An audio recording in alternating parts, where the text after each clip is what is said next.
this chapter is an extract. An extract is a small part from Wings of Fire. Wings of Fire is an autobiography. Which is autobiography, you know? Autobiography means when a person is writing about himself, that is called the autobiography. So this is the autobiography, Wings of Fire. It means a book which is written by Dr. APJ Abdul Kalam. And this chapter is a small part of this book, because in this Wings of Fire, he has written about his childhood and mine, because author is writing about himself only. So APJ Abdul Kalam is using for himself my childhood. It means in this chapter we will study about Abdul Kalam's childhood, how he spent, where he born, where he completed his education, who were his friends, etc. Okay. So now I am starting the chapter. With this chapter explanation, I will tell you word meanings also.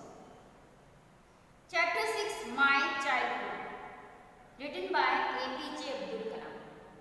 APJ Abdul Kalam, whose projects in space, defense and nuclear technology guided India into the 21st century, became our 11th president in 2002. In his autobiography, Wings of Fire, he speaks of his childhood. See, this name also you have to learn, because in MCQs there can be questions asked like that. This chapter is a part of which then you will have the 4 options and all the books names written by the APJ Abdul Kalam, so you have to learn this also. Now the point is 1. I was born into a middle class Tamil family in the Iceland from a town of Rameshwaram in the East Wild Madras state. So I refers to the APJ Abdul Kalam. So he is saying for himself that I was born into a middle class. It means he belongs to a middle family, not rich family and not very poor.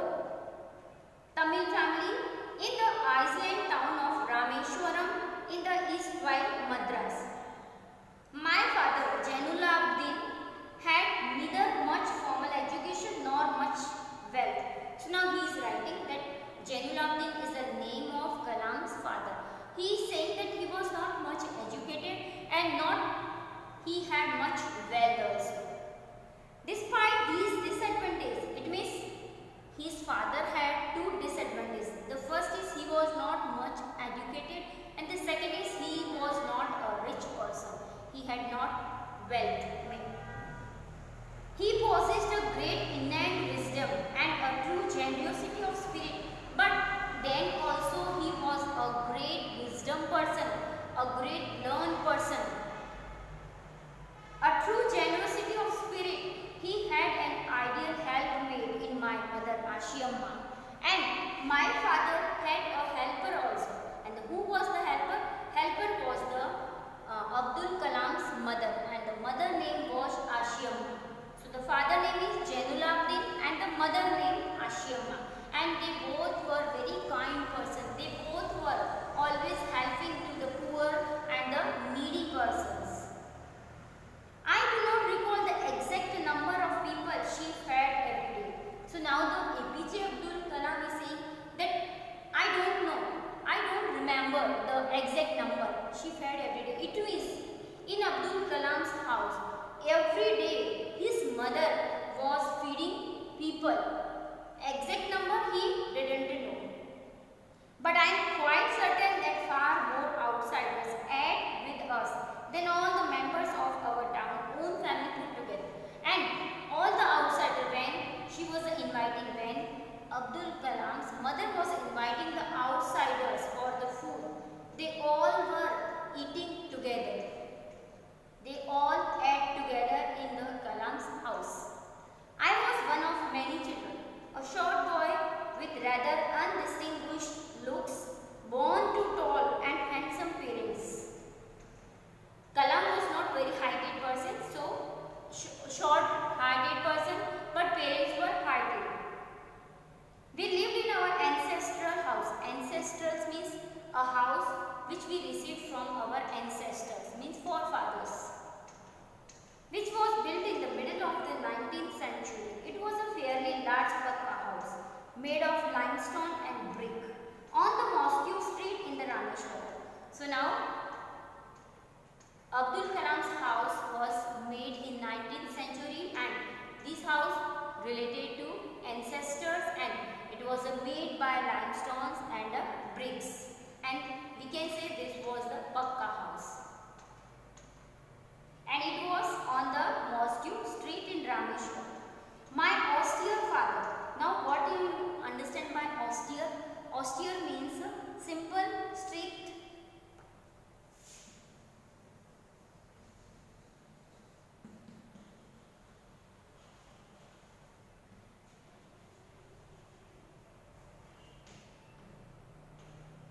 Austere means Abdul Kalam's father was very simple but strict also. My austere father used to avoid all inessential comforts and luxuries. However, all necessities were provided for in terms of food, medicine or clothes. In fact, I would say mine was a very secure childhood, both materially and emotionally, because he was the younger, so he got all the facilities. But he is saying like that my father, he was not living the luxurious life. If he was living the luxurious life, it was not possible, because Abdul Kalam's mother, she was feeding outsiders every day in her house. So this became possible because of that Abdul Kalam's father was simple but strict. Everything he was maintaining very perfectly. Third point, the Second World War broke out in 1939. We already know about it that the Second World War broke out in 1939. The First World War in 1914 to 1919. When I was 8 years old, for reasons I have never been able to understand, a sudden demand for tamarind seeds erupted in the market. I used to collect the seeds and sell them to a provision shop on Moscow Street. A day's collection would fetch me the princely sum of 1 anna. My brother-in-law, Jaluluddin, would tell me stories about the war which I would later attempt to trace in the headlines in Deen Money. Our area, being isolated, was completely unaffected by the war, but soon India was forced to join the Allied forces and something like a state of emergency was declared. The first casualty came in the form of suspension of the train halt at Rameshwaram station. The newspaper now had to be bundled and thrown out from the moving train on the Rameshwaram road between Rameshwaram and Dhanush. That forced my cousin Samsuddin, who distributed newspapers in Rameshwaram, to look naturally. I filled the slot. Samsuddin helped me earn my first wages. Half a century later, I can still feel the surge of pride in earning my own money for the first time. So in the third point, Abdul Kalam is sharing her experience that how he earned his first income in his childhood. So in the beginning, he informed like that when the Second World War broke out in 1939.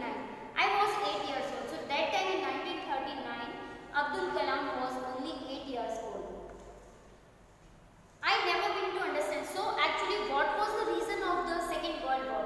He was not able to understand the reason. A sudden demand for tamarind seed. But he understood that suddenly there in the market there was a demand of tamarind seeds. I used to collect. So he also started to collect these seeds and sell them to a provision shop on Moscow Street.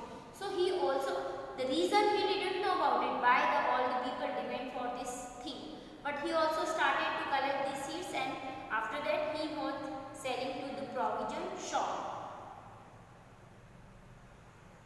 A day's collection would fetch me the princely sum of 1 anna. So in a day he was earning 1 anna. My brother-in-law Jaluluddin would tell me stories about the war. So his brother-in-law Jaluluddin, he was telling the stories about the war, that what is the reason behind this, which I would later attempt to trace in the headlines of in Deen Money. So when Abdul Kalam became young and he published a newspaper named Deen Money, he published all these things in the Deen Money. In MCQs there can be question asked, what was the name of the newspaper? Deen Money.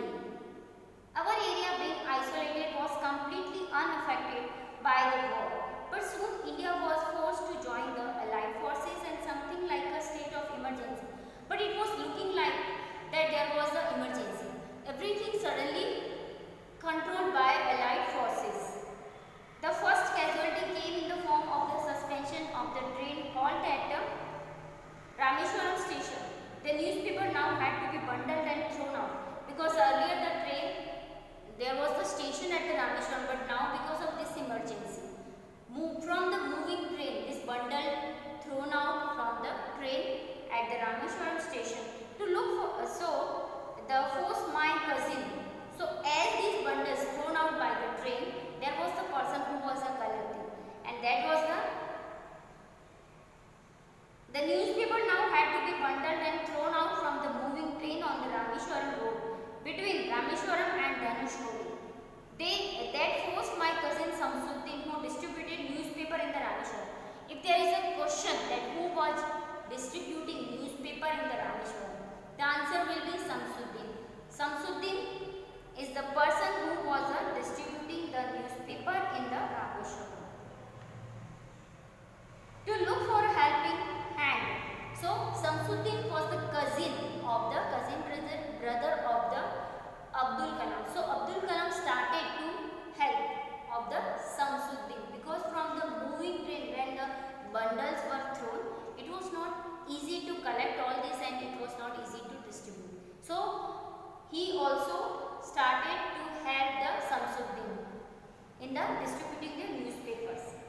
I feel this lot. Samsuddin helped me earn my first wages. So like that he earned the first wages by this distributing the newspapers. Half a century later I can still feel the surge of pride in earning my own money. And APJ Abdul was feeling very proud because he was earning. That was because of his work. This was the first income for the first time. Next, fourth point.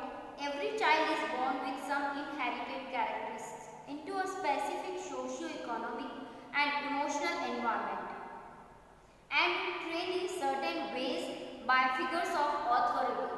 I inherited honesty and self-discipline from my father, and from my mother I inherited faith in goodness and deep kindness, and so did my three brothers and sisters. So now he is saying that every child is inherited with some qualities, the qualities which we received from our parents. So he is saying that I also got these qualities by my parents. Like he told like that, from my father I inherited honesty and self-discipline, because his father was honest person and self-discipline. So he got these qualities from his father. And from his mother, faith in goodness and deep kindness, and close friends in my and so did my three brothers and sisters. And not only he was disciplined, not only Dr. APJ Abdul Kalam was disciplined, even his three brothers and sisters also, they all were very good, they all were very kind, they all were self-disciplined, and they all were very honest. I had three close friends in my childhood. Now he is informing to us about his close friends. Ramanda Shastri, the first name Ramanda Shastri, Arvindan and Shiv Prakashan. So if there is a question, who were three friends of APJ Abdul Kalam? Then Ramanda Shastri, Arvindan and Shiv Prakashan. All these boys were from orthodox Hindu Brahmin families. As children, none of us ever felt any difference amongst ourselves because of our religious differences and upbringing. In fact, Ramanda Shastri was the son of Pakshi Lakshmana Shastri, the high priest of the Rameshwaram temple. And the APJ Abdul Kalam had three close friends. The first was Ramanda Shastri. Actually, we all know that Kalam was a Muslim boy, but his close friends, the first one Ramanda Shastri, he was a Muslim guy. He belongs to a Brahmin family. Ramanda Shastri belongs to a Brahmin family. I had three close friends, Ramanda Shastri. All these boys were from Orthodox Hindu, and all these three, Ramanda, Arvindan and Shiv Prakashan, they all were Hindu. Whether the Abdul Kalam was a Muslim boy, but he had Hindu friends also. As children, none of us ever felt any difference, because we also know children didn't know about that what is the difference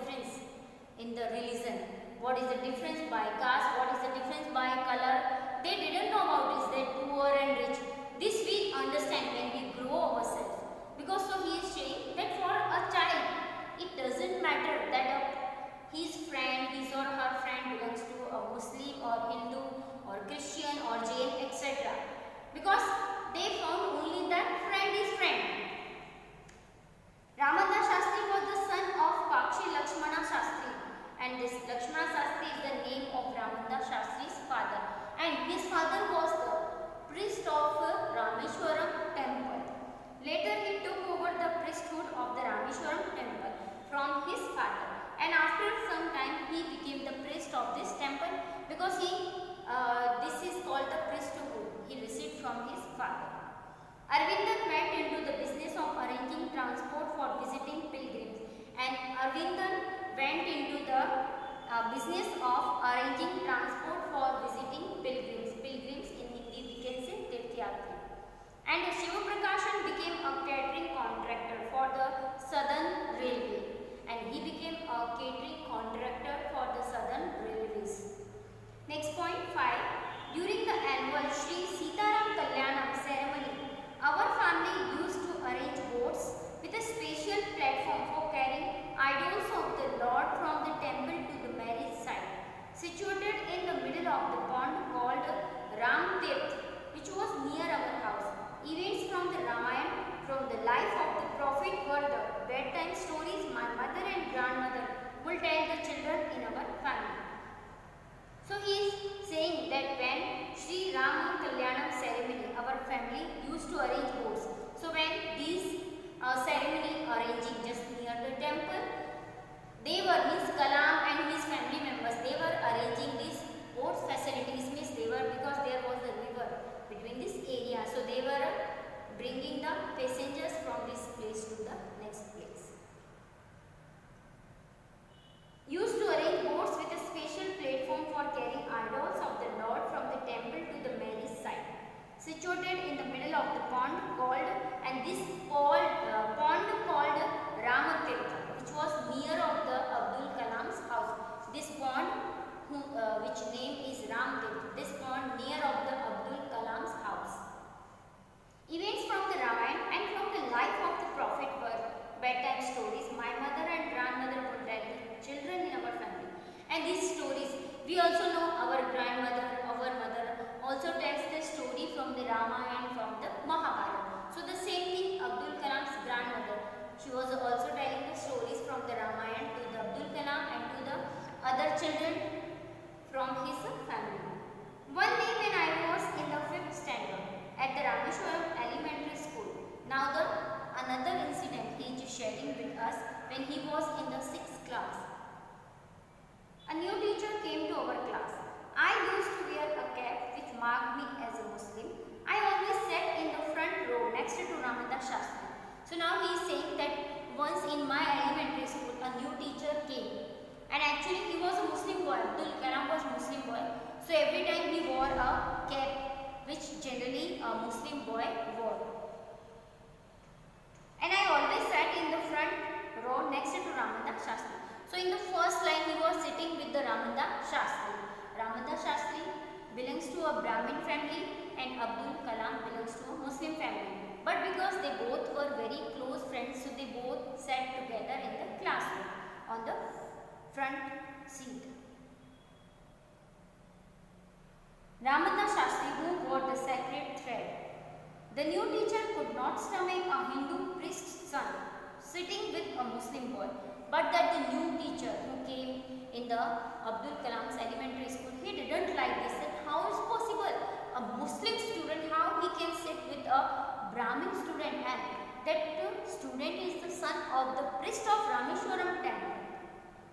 So this he could not digest. So in accordance with our social ranking, as the new teacher saw it, and so this new teacher noticed that how is possible how a Muslim student can sit with the priest son, a Brahmin son. So I was asked to go and sit on the back bench. So this new teacher told to the Abdul Kalam that now from today onwards you will sit on the back side bench. He looked utterly downcast as I shifted to my seat in the last row. The image of him weeping when I shifted to the last row left a lasting impression on me. And when I refers to the Abdul Kalam, so Abdul Kalam is saying that as I was leaving the first row, there were the tears in my friend. There were the tears in the Ramadas Shastri's eyes. After school, we went home and told our respective parents about the incident. So when they returned to their houses, both of them, Abdul Kalam and Ramadas Shastri, all this incident they shared with their parents. Lakshmana Shastri summoned the teacher. Lakshmana Shastri, it means the father of the Ramadas Shastri. He sent a summon. Summon means no, when we call someone. In court we know, when they call the victims, they sang this message. This is called the summons. So he sent the message for the new teacher, and in our presence told the teacher. And when the Abdul Kalam was also standing there and Ramanda Shastri also standing there. So in front of both of these students, Lakshmana Shastri called the new teacher of the elementary school, and now what he will tell to him, this we will study. He told the teacher that he should not spread the poison of social inequality and communal intolerance in the minds of innocent children. So he told to the new teacher that you should not spread such a this poison. How he can say this is the poison? Actually this is the poison. Why? Because for a child he doesn't know that what is the difference between Muslim and Hindu. Then why you are spreading this poison in the innocent children's mind? He bluntly asked the teacher to either apologize or quit the school at the Iceland. So he clearly told to the new teacher that whether you apologize in front of both of these students, otherwise you have to leave this place. Not only did the teacher regret his behavior, but the strong sense of conviction. Lakshmana Shastri convert ultimately reformed this young teacher, and by this the new teacher completely changed himself. He reformed himself. Reformed means change.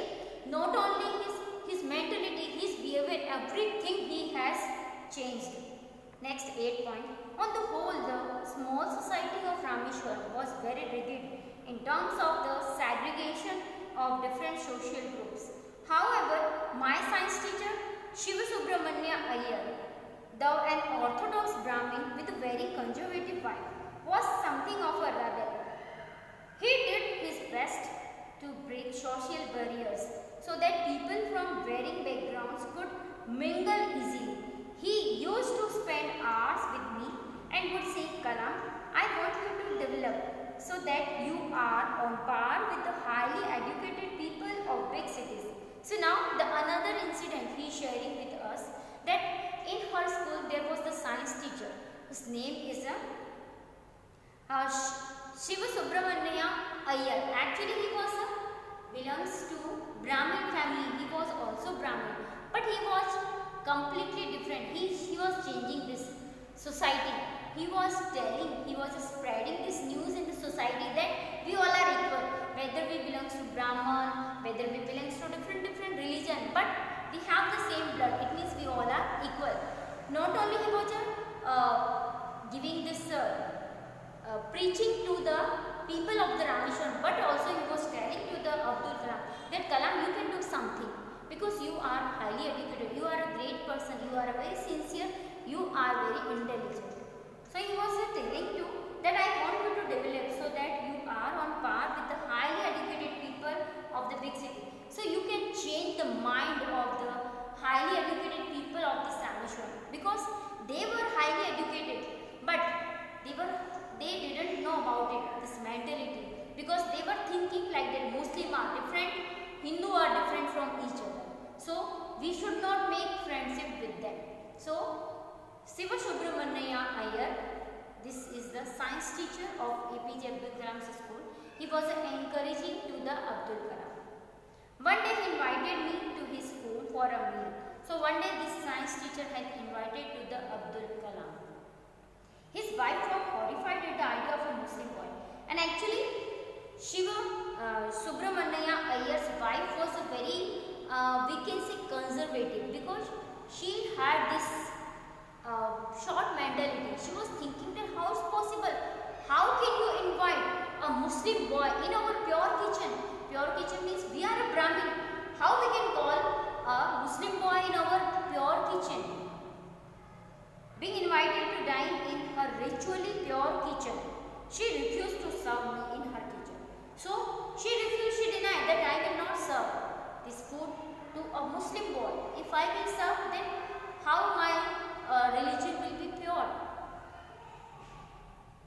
Shiva Subramanya Iyer was not perturbed, nor did he get angry with his wife, but he not became angry on his wife, but instead served me with his own hands and sat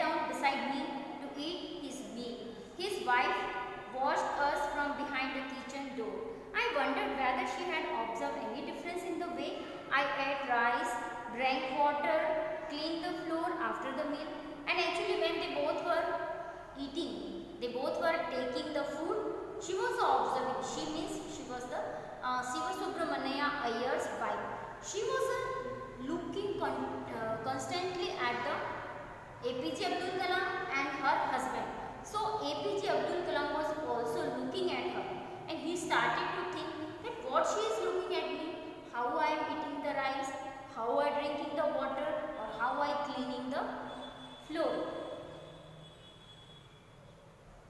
When I was living his house, Shiva Subramania Iyer invited me to join him for dinner again the next weekend. So when he was leaving the house of this Shiva Subramania Iyers, he again invited that in the next weekend, I am inviting you for the dinner. Observing my hesitation, he told me not to get upset, saying, once you decide to change the system, such problems have to be confronted. When I visited his house the next week, Shiva Subramania Iyer's wife took me inside her kitchen, served me food with her own hands. So next time he went to his house, he was shocked. Why? Because this time, this Iyer's wife was there. He took him to her kitchen and she only served food to the APJ Abdul Kalam. So now he understood that now he can reform the society, because if he can change the mind of Iyer's wife, it means he can change the mind of any other people also. Then the Second World War was over and India's freedom was imminent. Indians will build their own India, declared Gandhiji. The whole country was filled with an unprecedented optimism. I asked my father for permission to leave Rameshwaram and study at the district headquarters in the Ramanthapuram. So when he completed his primary education, he was taking permission from his father that now I wanted to leave this Rameshwaram and study at the district headquarters in the Ramanthapuram. He told me as if thinking aloud, Abul, I know you have to go away to grow. So his father replied that I know. If you wanted to grow yourself, you have to leave this Rameshwaram. Does the seagull not fly across the sun alone and without a nest? He caught it. Actually, this line taken from in 10th class. There is a chapter. His first flight. His first flight. It means the first flight of a seagull bird. Seagull is a bird, and he was not able to take his first flight. He was thinking like that. If I will try to fly, my wings will not support me, and I will fall down in the sea. So he had this fear. So Abdul Kalam's father was telling to him, does the seagull not fly across the sun alone without a nest? He quoted Khalid Gibran to my hesitant mother. Your children are not your children. So why he was giving this example of seagull? He was giving this example to the Abdul Kalam's mother, because we all know mother always became emotional when her children leaving her house, when they are going for higher studies, or when especially girls after marriage, when they were leaving the house of her parents. Mother always became very emotional. Father also emotional, but he can control on himself. But mothers are very sensitive, very emotional. They cannot control on her emotion. So when she became very emotional, Abdul Kalam's father has given this example that if seagulls, actually when seagull was not able to take flight, seagull's parents leave him alone. They were not providing 24 hours any type of food to him. So after that he tried and he learned how to fly. So he is saying that if Abdul Kalam wanted to grow himself, he has to leave this Rameshwaram. And you have to understand this. He was telling to Abdul Kalam's mother, your children are not your children. What you are thinking, then Kalam is your children? No, he is the children of the whole country.